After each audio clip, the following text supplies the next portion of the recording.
कवि श्री रमाकांत रथଙ୍କ रचित कविता पुस्तक श्री राधार कविता 4।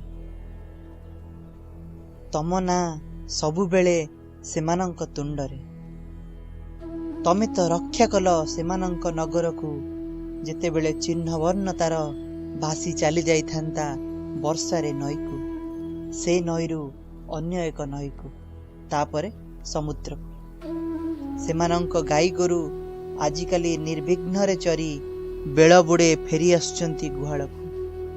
बालक बालिका माने निर्भय पहरती पोखरी रे एवं जंगल को जाउचंती बनभोजी करी। मूक लोकंकर पाटी फिटिलानी, कदबा केमिति पंगु माने लंघिलेनी गिरी।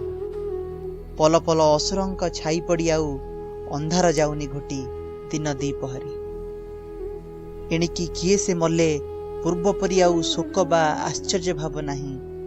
बंधु कुटुंब तो देखिचंती मला लोक वर्ष वर्ष धरी ठिया होई रहिथिला जीवन बाहर।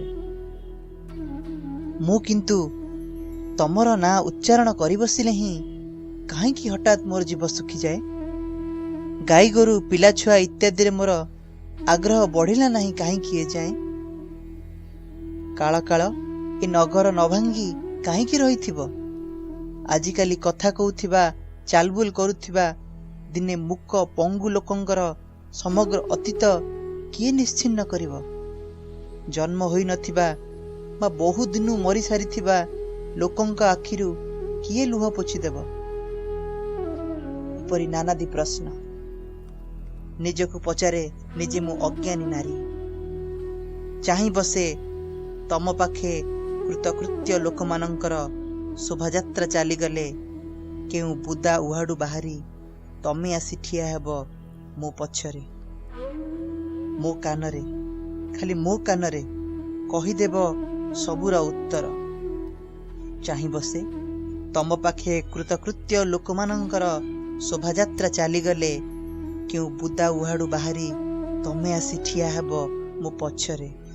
मो कानरे खाली मो कानरे कहिदेब सबुर उत्तर। एपरी अचिंतनीय जुग जुग व्यापी शब्दटीए जहा शुणु शुणु बेल गड़ीजीव सबु संशयर। पुणी एक प्रश्न पाई वाक्य गठनर। एपरी अचिंतनीय जुग जुग व्यापी शब्दटीए जहा शुणु शुणु बेल गड़ीजीव सबु संशयर।